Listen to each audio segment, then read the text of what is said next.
Bonjour, c'est Myriam, votre formatrice pour la formation hygiène alimentaire en restauration commerciale. Donc, je vous propose une présentation du programme par un petit partage d'écran. Donc, ça va arriver doucement, si tout va bien. Donc, voilà. Donc, le programme, c'est un programme officiel. C'est un programme qui est validé par un arrêté ministériel du 5 octobre 2011 qui demande à travailler sur 3 thématiques différentes. La première thématique, c'est la réglementation. Donc, un point sur la réglementation, sur la notion de déclaration, l'agrément, dérogation à l'agrément, des concepts qui peuvent être demandés.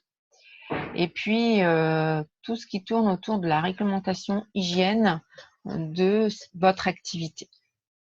Dans un deuxième temps, en fait, aussi, vous avez un pôle aussi intéressant concernant les aliments, les risques alimentaires.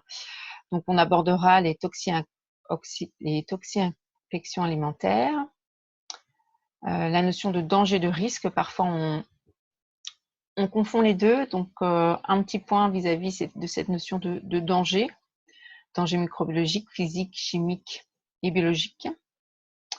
Et puis, nous avons aussi le thème principal de cette formation va tourner autour du plan de maîtrise sanitaire.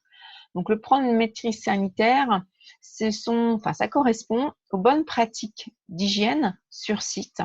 Alors, ça va concerner le personnel, ça va concerner le matériel, ça va concerner vos locaux, ça va concerner vos méthodes de travail. Et tous les moyens que vous allez mettre à disposition et tous les protocoles que vous allez mettre à disposition selon votre activité.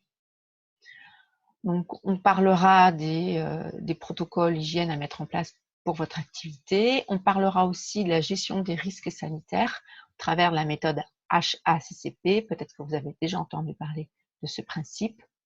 Et puis, bien sûr, on ira à l'essentiel concernant les autocontrôles et les enregistrements à faire, les suivis à faire sur votre site.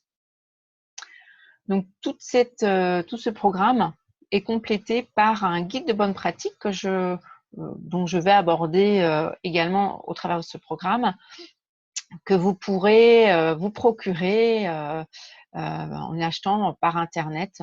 Maintenant, on a accès à pas mal de données qui me permet aussi de confronter nos pratiques à la réglementation en vigueur. Donc voilà pour ce petit tour d'horizon du programme de formation. À bientôt pour la prochaine session de formation.